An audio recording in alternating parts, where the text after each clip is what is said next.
বিশ্বনবী পথ প্রদর্শক মুহাম্মদ সাল্লাল্লাহু আলাইহি সাল্লাম এই কথা বলছেন, তারাকতু ফীকুম আমরাইন লা তাদিল্লু মা তামাসসাকতুম বিহিমা কিতাবাল্লাহি ওয়া সুন্নতি। কোরআন এবং সুন্নাহ আল্লাহ তাআলার পক্ষ থেকেই। আমাদের একজন আইনের ছাত্র বলছিল যে কোরআনকেই মানতে হবে, হাদিসের মধ্যে সন্দেহ আছে। আমি তাকে বললাম, যদি কোরআনকে আপনি মানতে হয় আপনার, তাহলে কোরআনই বলছে ওমা ইয়ানতিকু আনিল হাওয়া ইন হুয়া ইল্লা ওয়াহিয়ুহা, সূরা নাজমের 3 থেকে 4 নম্বর আয়াত। নবী করিম সাল্লাল্লাহু আলাইহি সাল্লাম নিজের পক্ষ থেকে কিছুই বলতেন না যতক্ষণ পর্যন্ত তাকে প্রত্যাদেশ না করা হতো, ওহী না করা হতো। অর্থাৎ দুটোই ওহী, একটা কোরআন একটা হাদিস, একটা ওহী মাতলু, একটা হচ্ছে ওহী গায়র মাতলু। অর্থাৎ ওই যে তারাকতু ফীকুম আমরাইন লা তাদিল্লু মা তামাসসাকতুম বিহিমা কিতাবাল্লাহ ওয়া সুন্নতি। আল্লাহ তাআলার কিতাব অর্থাৎ পবিত্র কোরআন, ওয়া সুন্নতি এবং আমার সুন্নাত, সেটা কি হাদিস। হাদিস এবং কোরআন এই দুটোই হচ্ছে ওহী। নিজের পক্ষ থেকে রাসূলুল্লাহ সাল্লাল্লাহু আলাইহি ওয়াসাল্লাম কিছু বলেননি। যেগুলো জয়ীফ এবং জাল, এগুলোকে ইসলামের শত্রুরা বিকৃত ঘটিয়েছে, মিথ্যুকরা রাসূলুল্লাহ সাল্লাল্লাহু আলাইহি ওয়াসাল্লাম নাম দিয়ে হাদিস তৈরি করেছে, সেগুলো কোনো হাদিস নয়। জয়ীফ এবং জাল কখনো হাদিস হতে পারে না, রাসূলুল্লাহ সাল্লাল্লাহু আলাইহি ওয়াসাল্লামের মুখনিসৃত বাণী হতেই পারে না। আজকে আমার আলোচ্য বিষয় কি? ভারতের সংবিধান। ভারতীয় সংবিধানের, আমাদের যে ভারতের সংবিধান আছে, কনস্টিটিউশন অফ ইন্ডিয়া, তো তার দৃষ্টিতে ধর্ম পালন, ভারতের সংবিধান আছে, তার দৃষ্টিতে হচ্ছে ধর্ম পালন। আমাদের মনে হবে যে আমরা এমন একটা রাষ্ট্রে বাস করছি যার ক্ষমতায় রয়েছে বিজেপি সরকার, মোদি, নরেন্দ্র মোদি বা আর অন্যান্য যারা আছে, আমাদের প্রধানমন্ত্রী, এরা হচ্ছে কট্টর মুসলিম বিরোধী এবং ইসলাম বিরোধী। তাহলে আমাদের সংবিধানের দৃষ্টিতে ধর্ম পালনটা কী করে হয়? কী করে হয়? তারা তো সব সময় মুসলিম বিদ্বেষী করছে, হিন্দু মুসলিম করছে, আর ইসলামকে মূলোৎপাটন ঘটানোর জন্য সর্বাত্মক প্রচেষ্টা করছে। তাহলে তারা ইসলামের চরম শত্রু, আর আমরা ইসলামের চরম বন্ধু, চরম প্রিয়। কারা? আমরা মুসলিমরা। আমরা মুসলিম মানে ইসলাম ধর্মে অর্থাৎ মুসলিম ঘরে জন্মগ্রহণ করেছি, তাই হচ্ছে আমরা কি ইসলামের বন্ধু, আর ওরা হচ্ছে শত্রু। কারণ ওরা কি করে? আমাদের ধর্ম পালনে বাধা দেয়। আচ্ছা, ধর্ম পালনে কখনো বাধা দেয় ওরা? ধর্ম পালনে কখনো বাধা দেয়? ভারতবর্ষে যদি আপনি আদমশুমারি ঠিকঠাক করে, তারা ঠিকঠাক যদি আদমশুমারি করে, জনগণনা ঠিকঠাক হয়, তাহলে ভারতবর্ষে 40%-এরও বেশি মুসলিম হবে, 40%-এরও বেশি। কিন্তু তাদের রিপোর্ট অনুযায়ী 20% বা 25%, তার বেশি নয়। তাদের রিপোর্ট অনুযায়ী ভারতবর্ষে শিখদের সংখ্যা হচ্ছে 5% থেকে 10%, খুব বেশি 10%, তার বেশি নয়। তারা এত সংখ্যায় কম, তারপরেও তাদের ধর্ম পালনে তারা কেন বাধা প্রদান করে না? কেন বাধা প্রদান করে না? কেন তাদের দিকে আঙুল তোলার ক্ষমতা হয় না? কেন? এটা আমাদেরকে সমীক্ষা একটু করতে হবে, গবেষণা করতে হবে, আত্মসমীক্ষা করতে হবে। তারা মাত্র 5%, 5% বা 10%, তারপরেও তাদের দিকে আঙুল তোলার ক্ষমতা কেন হয় না কারো? কারণটা কি? কারণটা হচ্ছে এটাই, তারা ধর্ম পালন করে আর মুসলিমরা ধর্ম পালন করে না। সোজা কথা বলছি আমি, মুসলিমরা ধর্ম পালন করে না। 90% বেনামাজি, কিন্তু কুরবানি এলে 100% কুরবানি দেবে। 100% লোক কুরবানি দেয় মাংস খাওয়ার জন্য, যেটা সুন্নাত, ফরজ নয় কুরবানি দেওয়া। না করলে গুনাহ হবে এরকম কোনো দলিল নেই। কিন্তু 5 ওয়াক্তের নামাজ যদি কেউ না পড়ে, তাহলে সে মুসলিম থাকতে পারে না, সে কাফির। বিভিন্ন মুহাদ্দিসিনে কেরাম হাদিসের মানদণ্ডে এই কথা বলেছেন। ধর্ম পালন, শিখরা সব জায়গায় পাগড়ি পরে যায়, দাড়ি রাখে, বালা পড়ে, তাদের ধর্ম তারা পালন করছে সব জায়গায়, কোনো সমস্যা হয় না। আজকে বর্তমান পরিস্থিতিতে সমস্ত জায়গাতে দেখবেন বেশিরভাগ মুসলিম স্টুডেন্ট হোক ছেলে বা মেয়ে, কেউ ধর্ম পালন করে না। কোটিতে হয়তো হাজারটা পাবেন, কোটিতে, যে তারা গাঁটের উপরে প্যান্ট পরে। কোটিতে হয়তো হাজারটা পাবেন যে দাড়ি রাখে। কোটিতে হাজারটা হয়তো পাবেন যে ওই আমাদের বোনেরা, মেয়েরা পর্দা করে স্কুলে যায়। কোটিতে হাজারটা পাবেন, কোটিতে, তাও ইল্লা মাশাআল্লাহ ধর্ম পালন করে না। এই জন্য কোর্ট মনে করে কি যে এদের জন্য এই পর্দা করাটা ফরজ নয়। মসজিদে মুসলিমরা যায় না ঠিকঠাক নামাজ পড়তে, এই জন্য কোর্ট মনে করে কি মসজিদ নামাজ পড়ার জন্য কম্পালসরি জায়গা নয়, যেখানে সেখানে নামাজ পড়া যায়, বাড়িতে পড়া যায়। মুসলিমরা 90% দাড়ি রাখে না, এই জন্য কোর্ট মনে করে যে দাড়ি রাখাটা, অমুসলিমরা মনে করে যে দাড়ি রাখাটা কম্পালসরি নয়, ফরজ নয়। কিন্তু দাড়ি রাখা হচ্ছে ফরজ বা কম্পালসরি, ওয়াজিব। আমার বই আছে এই সম্পর্কে বিস্তারিত হবে। তো ধর্ম পালন কোন জায়গাটা আমরা করছি? ভারতের যে সংবিধান আছে পার্ট 3 থেকে পার্ট 3, ওখানে আর্টিকেল 14 থেকে শুরু করে আর্টিকেল 32 ওই পর্যন্ত আছে কি মৌলিক অধিকার, ফান্ডামেন্টাল রাইটস, মানুষের মৌলিক অধিকার। এইগুলো কেউ হরণ করতে পারে না, হস্তক্ষেপ করতে পারে না কোনো সরকার। কারো অধিকার নেই, কারো ক্ষমতা নেই, মৌলিক অধিকার লঙ্ঘন করার কারো ক্ষমতা নেই। আজকে বর্তমানে একটা হসপিটালে যাবেন, হসপিটালে ঢুকতেই মন্দির পাবেন, থানায় যাবেন, থানাতে মন্দির পাবেন। এটা কি তাদের দোষ? তারা কমিউনাল এই জন্য, নাকি আমাদের দোষে এটা? আমরা যদি নামাজ পড়তাম, প্রত্যেকটা ডিপার্টমেন্টে যদি মুসলিমরা নামাজ পড়তো, তাহলে মসজিদ থাকতো, হসপিটালও থাকতো, থানাতে থাকতো, স্কুলও থাকতো। স্কুলে যেমন সরস্বতী পূজা হচ্ছে, অনুরূপভাবে নামাজও হতো যদি স্টুডেন্টরা নামাজ পড়তো। কারণ সরকার বুঝতো, হিন্দু ভাইরাও বুঝতেন যে এটা কম্পালসরি, এদের ধর্ম পালন এটা করতেই হবে।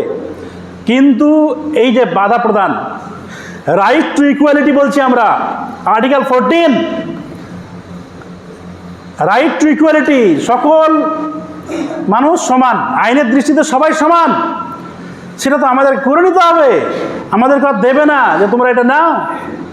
আজকে আমরা মুসলিমরা নিজেদের ধর্ম পালনের ক্ষেত্রে এতটাই ব্যর্থ,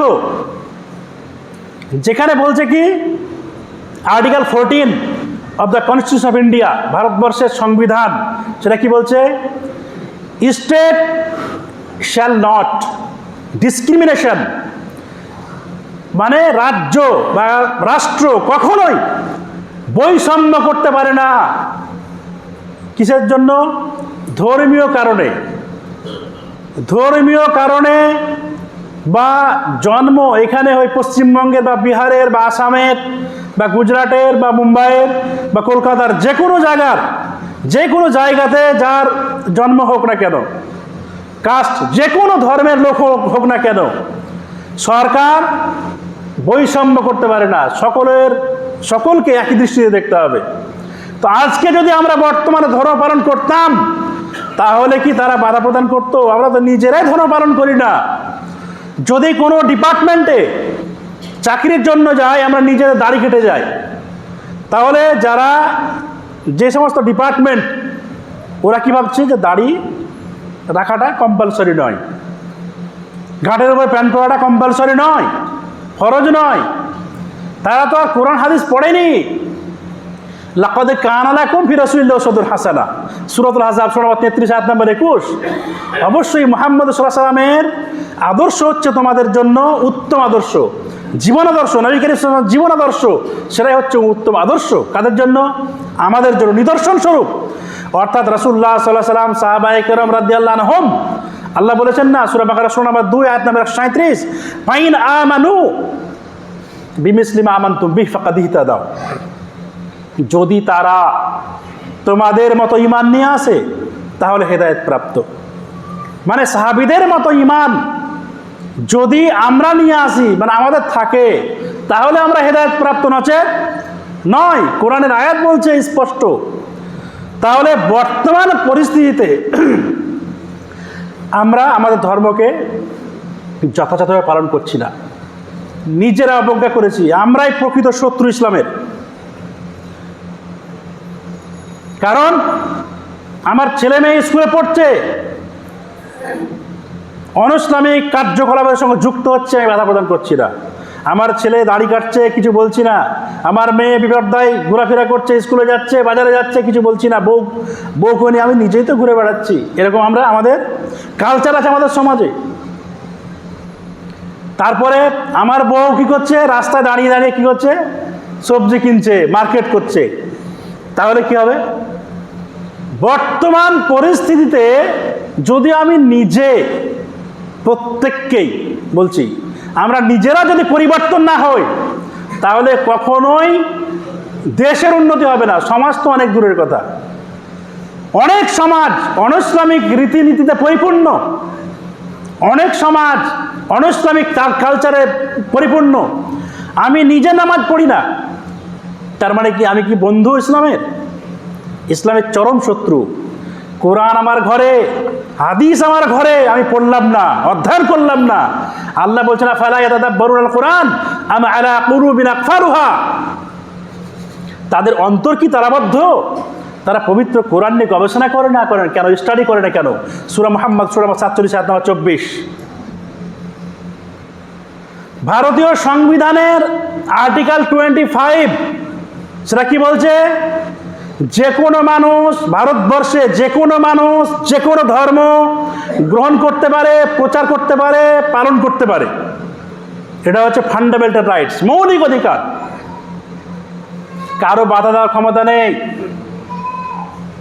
এই দাড়ি নিয়ে কলকাতা হাইকোর্টে প্র্যাকটিস করি, গাঁটের ওপর প্যান্ট থাকে, জোহর আসরের নামাজ হাইকোর্টের ভিতরে মসজিদ আছে, ওখানে নামাজ পড়ি। কারো বাপের ক্ষমতা নাই কোনো উকিলের, কোনো অ্যাডভোকেটের আমার মৌলিক অধিকার নিয়ে কথা বলবে। কারণ মৌলিক অধিকারটা আমি ভালো করে জানি, বুঝতে হবে আমাকে। আমার ধর্ম পালনের ব্যাপারে কারো আঙুল তোলার অধিকার নেই, কারো ক্ষমতা নেই, কোনো জাস্টিসের নেই, কোনো মুখ্যমন্ত্রী নেই, প্রধানমন্ত্রী হোক বা যে কোনো পদাধিকারী হোক না কেন। মৌলিক অধিকার এমন একটা জিনিস, এর বিষয়ে হস্তক্ষেপ করার, আঙুল তোলার কার অধিকার নেই। আজকে যদি আমাদের নিজেদের অধিকারটা আমরা জানতাম, তাহলে ধর্ম পালন করতে বাধা কোথায়? কে বাধা দিচ্ছে? 5 ওয়াক্তের নামাজ পড়তে কে বাধা দিচ্ছে? কে বলছে তুমি কুরবানি করবে না? বর্তমান পরিস্থিতিতে আমরাই নিজেদের ইসলামের দুর্নাম করেছি, ইসলামের মান সম্মান আমরাই নিজেরা নষ্ট করেছি। এই জন্য রাসূলুল্লাহ সাল্লাল্লাহু আলাইহি ওয়াসাল্লাম বলছেন ইউশিকুল উমাম আন তাদা আলাইকুম কামা তাদা আল আকালাতু ইলা কাসআতিহা। পৃথিবীর যারা অমুসলিম আছে তারা তোমাদের কি করবে? ছিঁড়ে খাবে সব দিক থেকে, সব দিক থেকে। ওই যে দস্তরখানা যেরকম আমরা খাবার খাই, দেখবেন সৌদি আরব যারা গিয়েছেন একটা থালাতে বা দস্তরখানায় গোল করে বসে সবাই, সব দিক থেকে খাবার খায়। অনুরূপভাবে অমুসলিমরা কি করবে? তোমাদেরকে ছিঁড়ে খাবে। ইউশিকুল উমাম আন তাদা আলাইকুম কামা তাদা আল আকালাতু ইলা কাসআতিহা। হাদিস সহিহ সূত্রে প্রমাণিত। বর্তমান পরিস্থিতিতে আমাদের ধর্ম পালনের ক্ষেত্রে প্রতিবন্ধকতা কি অমুসলিমরা, বিজেপি সরকার, নাকি আমরা নিজেরাই? এটাকে সমীক্ষা করতে হবে। আমি কতটা ধর্ম পালন করি নিজে, আমার পরিবার কিভাবে পরিচালিত হচ্ছে। আমি তো হয়তো জান্নাত থেকে মনে হচ্ছে পালিয়ে এসেছি, টুপি পাঁজা পাঞ্জাবি পরে চলে আসছে নামাজ পড়তে, কিন্তু আমার ছেলেটা বাড়িতে ঘুমাচ্ছে, বৌমাটা বাড়িতে ঘুমাচ্ছে, মেয়েটা ঘুমাচ্ছে, বউটা ঘুমাচ্ছে, আর আমি ভাবছি কি যে আমি একাই নামাজ পড়ে জান্নাতে চলে যাব, জান্নাতুল ফিরদাউস। সম্ভব নয়। রব্বানা আরিনাল্লাযাইনা আযাল্লানা মিনাল জিন্নি ওয়াল ইনস। বলবে কি? জিন এবং এই মানুষ আল্লাহর কাছে অভিযোগ করবে, আল্লাহ তাহতা আকদামিনা লিয়াকুনা মিনাল আসফালিন। তুমি তো জাহান্নামে দিচ্ছ আমাদেরকে, ঠিক আছে, কিন্তু ওদেরকে আমরা যতক্ষণ পর্যন্ত পদপিষ্ট না করব, ওদেরকে আমরা পায়ের নিচে খিঁচে তারপরে জাহান্নামে যাব। এই কথা বলবে, কোরআনে আছে এই কথা। কারণটা কি? ও নিজে নামাজ পড়েছে, ভাবছে একাই জান্নাতে চলে যাব, কিন্তু আমাদেরকে বলেনি নামাজ পড়ার জন্য। আমি পাপ কাজ করেছি, আমাকে নিষেধ করেনি। কখন নিষেধ করেছি আমরা? যখন বয়স হয়ে গিয়েছে, বিয়ে হয়ে গেছে, নামাজ পড়ে না, একটু বিয়ে হয়তো নামাজ পড়ে লজ্জা লাগছে, নামাজ পড়ে না, তখন কি করি? নামাজের জন্য বলি, নামাজের জন্য বলি, তখন হবে? একটা কঞ্চি, একটা বাঁশ যখন পাকা হয়ে যাবে, শুকনো হয়ে যাবে, তখন তো আর ওকে নিজের মতো করেই করা যাবে না, গঠন করা যাবে না, বাঁকা করা যাবে না, শার্ট করা যাবে না, লম্বা করা যাবে না। কাঁচা অবস্থাতেই যে কোনো রকমভাবে তাকে তার আকৃতি বিকৃতি পরিবর্তন করা যায়, ওই অবস্থাতে পরিবর্তন। কিন্তু যখন বড় হয়ে গেল, বিয়ে হয়ে গেল, তারপরে পরিবর্তন করতে যাচ্ছেন, মৌলভী সাহেবকে এসে বলছেন, মাওলানা সাহেবকে এসে বলছেন যে আমার ছেলেটা নামাজ পড়ে না গো, কথা টথা কিছু শুনে না, বদমাশ হয়ে গিয়েছে, তখন তার কথা শুনবে না। ওর এই টাইম তো ওভার হয়ে গিয়েছে, টাইম তো ওভার হয়ে গিয়েছে। ধর্ম পালন, শুনুন একটা কথা ভালো করে, এই যে মসজিদ, মসজিদ কেন্দ্রিক আগের যুগে বড় বড় মুহাদ্দিস তৈরি হয়েছেন, মাদ্রাসা থেকে বড় বড় মুহাদ্দিস তৈরি হয়েছেন। Article 13 of the constitution of India, ভারতবর্ষের সংবিধান, আর্টিকেল 30-এ বলছে কি, যে কোনো সংখ্যালঘুরা নিজেদের মতো করে নিজেদের প্রতিষ্ঠান, শিক্ষা প্রতিষ্ঠান তৈরি করতে পারে, চালাতে পারে, কেউ হস্তক্ষেপ করতে পারবে না। এটা হচ্ছে ফান্ডামেন্টাল রাইটস। বর্তমান যুগে ধর্ম পালনে আমার বাধা কোথায়? এই যে মাদ্রাসা খুলে বসে আছি, কারণ কি? এখানে কোরআন হাদিস পড়ানো হয়, যেখানে জঙ্গিবাদের বিরুদ্ধে তীব্রতর, পৃথিবীতে যত ধর্মগ্রন্থ আছে, যত বই আছে, পৃথিবীতে যত, আমি চ্যালেঞ্জ করে বলছি, এবং যত আইন আছে পৃথিবীতে, পবিত্র কোরআনের থেকে জঙ্গিবাদের বিরুদ্ধে, সন্ত্রাসের বিরুদ্ধে কোথাও বলা নেই। কারণ আমি নিজে এই সম্পর্কে একটা বিস্তারিত আর্টিকেল লিখেছি, প্রবন্ধ লেখা আছে, আমার বক্তব্য রয়েছে 1.5 ঘন্টার, ইসলামের সন্ত্রাসের বিরুদ্ধে অবস্থান। পবিত্র কোরআনের থেকে পৃথিবীর কোনো ধর্মগ্রন্থে, কোনো আইনে, কোনো বইয়ে জঙ্গিবাদের বিরুদ্ধে বলা হয়নি। ইসলাম যেখানে কোরআন পড়া হচ্ছে মাদ্রাসায়, যেই মাদ্রাসায় বলা হচ্ছে জঙ্গির আঁতুরঘর, গদি মিডিয়া, 5 মিডিয়া বলছে, তখন আমরা মুসলিমরা কি করছি? নীরব দর্শক, নীরব দর্শক, মানে চুপচাপ কুম্ভকর্ণের মতো মাদ্রাসা শিক্ষক, ছাত্র কমিটি এবং মুসলিম সমাজ আমরা শুয়ে থাকি, ঘুমন্ত অবস্থা থাকি কুম্ভকর্ণের মতো। কুম্ভকর্ণ হয়তো এক একটু তাকায়, জেগে ওঠে, প্রতিবাদ করে, কিন্তু আমাদের মধ্যে সেটাও নেই বর্তমান পরিস্থিতিতে। সুপ্ত প্রাণী, আগ্নেয়গিরির উদগীরণ, ভূগোল পড়বেন, ভূগোলে যারা মাধ্যমিক পড়েছেন, ভূগোলে কি আছে? যখন এই অগ্নিশিখা, আগ্নেয়গিরি, শিলা ঘুমন্ত অবস্থা থাকে একেবারে, যখন জাগ্রত হয়ে যায়, আগ্নেয়গিরির উদগীরণ হয়, এক একটা জায়গায় আগুন থাকে নিচে, তখন একদম পুরো আগুনের পাহাড়, আগুন যেরকম প্রবাহিত হয় পানি, অনুরূপভাবে আগুন প্রবাহিত হতে থাকে। এটা ভূগোলে যারা পড়েছেন তারা হয়তো জানবেন। তো মুসলিমদের যেই প্রাণী, যেই জাতি, সর্বোৎকৃষ্ট জাতি আমরা নিজেদেরকে দাবি করছি, আমাদের মধ্যে সেই আদর্শ, আমাদের মধ্যে সেই নীতিমালা, আমাদের মধ্যে সেই ভূমিকা আজকে বিলুপ্ত, প্রায় বিলুপ্ত হয়ে গিয়েছে।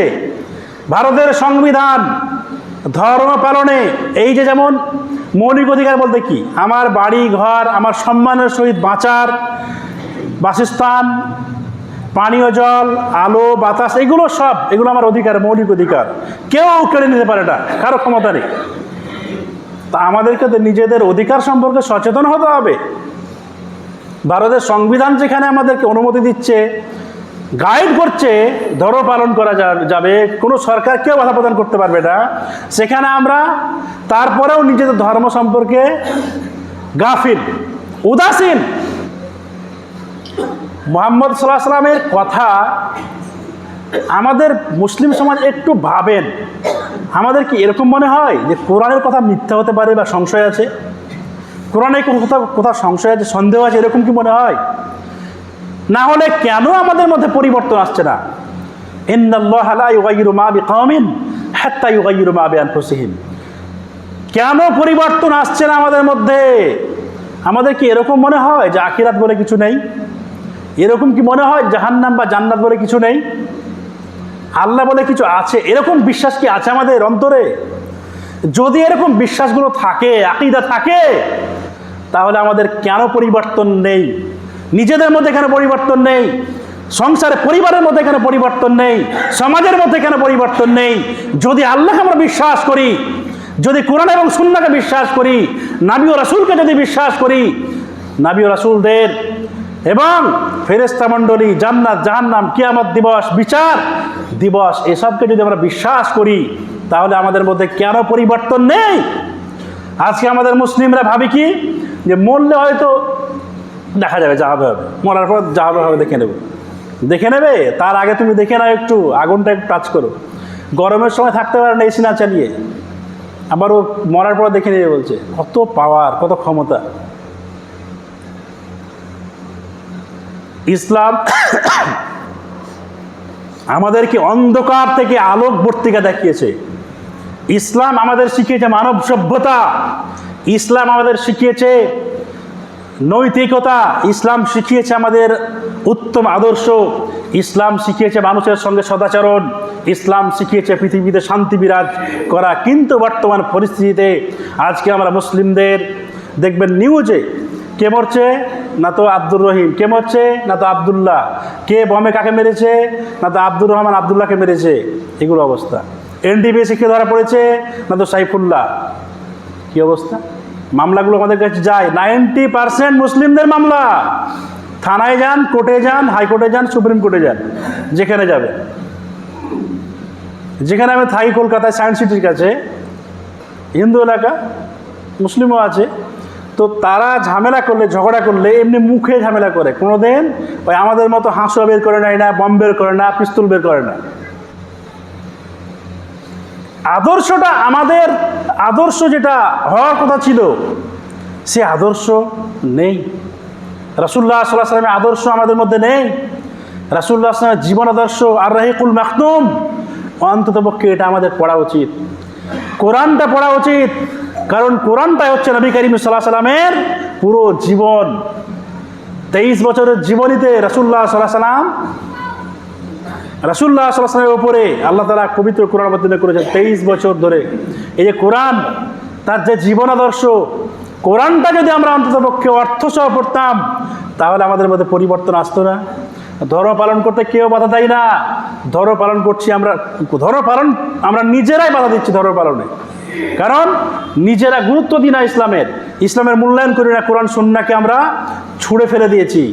এই জন্য আজকে পৃথিবীতে লাঞ্ছিত, অপমানিত, নিগৃহীত, পদদলিত, বিড়ম্বিত, ঘৃণিত, পদচ্যুত হচ্ছি। কারণটা হচ্ছে কি, ইসলাম থেকে আমরা দূরে সরে গিয়েছি। আল্লাহ বলছে, তোকেও এক লাথি মেরে পাঠিয়ে দিলাম, যা তুই আমার পথ থেকে যখন তুই বিচ্যুত হয়ে গিয়েছিস, জাহান্নামে যা, তার আগে তুই পৃথিবীর জাহান্নাম আগে সহ্য করে আয়। ওখানে অত্যাচার, নিপীড়ন, নির্যাতন এগুলো হোক তোর উপরে। যদি একটু জ্ঞান চক্ষুটা খুলে, আজকে বর্তমান পরিস্থিতিতে আমাদের মধ্যে সচেতনতা নেই। ঘুমন্ত কুম্ভকর্ণ হলে চলবে না, আমাদেরকে জাগতে হবে, নিজেদের ধর্মকে আগে জানতে হবে, ভারতবর্ষের আইন সম্পর্কে সচেতন হতে হবে, নিজে এবং পরিবারকে জানাতে হবে। বর্তমান পরিস্থিতি খুব কঠিন, এর পরবর্তী প্রজন্ম কি হবে আল্লাহু আলাম, কিন্তু বর্তমান পরিস্থিতিতে আমাদেরকে নিজেদেরকে সচেতন হতে হবে। মারামারি, কাটাকাটি, হানাহানি করার দিন শেষ। নিজেদেরকে উন্নত শিখরে পৌঁছাতে হলে পবিত্র কোরআন এবং সহিহ সুন্নাহর মানদণ্ডেই নিজেদের জীবন গড়ে তুলতে হবে। তবে ইনশাআল্লাহ আমরা পার্থিব জগতে সম্মানিত হব, বিজয় হব এবং গোটা পৃথিবী শান্তি বিরাজ করবে। আখেরাতেও আছেই, আখেরাতে তো শান্তি আর শান্তি ইনশাআল্লাহ। যদি আমরা নিজেদের মধ্যে বৈষম্য, নিজেদের মধ্যে মারামারি, কাটাকাটি, খুনোখুনি, গীবত, পরচর্চা, পরনিন্দা এগুলোকে বর্জন করে দিয়ে কোরআন সুন্নাহর আলোকে জীবন গড়ি, রাসূলুল্লাহ সাল্লাল্লাহু আলাইহি ওয়াসাল্লামের প্রদর্শিত পথের যদি আমরা প্রতীক হয়ে যাই, তাহলে ইনশাআল্লাহ আমাদের মধ্যে পরিবর্তন আসবে, শান্তি বিরাজিত হবে। আল্লাহ তাআলা আমাদের প্রত্যেককেই পবিত্র কোরআন এবং সহিহ সুন্নাহ যথার্থভাবে পালন করার, আমল করার তৌফিক দান করুন। আল্লাহুম্মা আমিন। আকুলু কাওলি হাযা আস্তাগফিরুল্লাহ লি ওয়া লাকুম ওয়া লিসাইরিল মুসলিমিন। আল্লাহুম্মা সাল্লি আলা মুহাম্মাদিন ওয়া আলা আলি মুহাম্মাদ কামা সাল্লাইতা আলা ইব্রাহিম ওয়া আলা আলি ইব্রাহিম ইন্নাকা হামিদুম মাজিদ। আল্লাহুম্মা বারিক আলা মুহাম্মাদিন ওয়া আলা আলি মুহাম্মাদ কামা বারাকতা আলা ইব্রাহিম ওয়া আলা আলি ইব্রাহিম ইন্নাকা হামিদুম মাজিদ। বিসমিল্লাহির রহমানির রহিম। কুল হুয়াল্লাহু আহাদ আল্লাহুস সামাদ লাম ইয়ালিদ ওয়া লাম ইউলাদ ওয়া লাম ইয়াকুল লাহু কুফুয়ান আহাদ। আসসালামু আলাইকুম ওয়া রাহমাতুল্লাহ।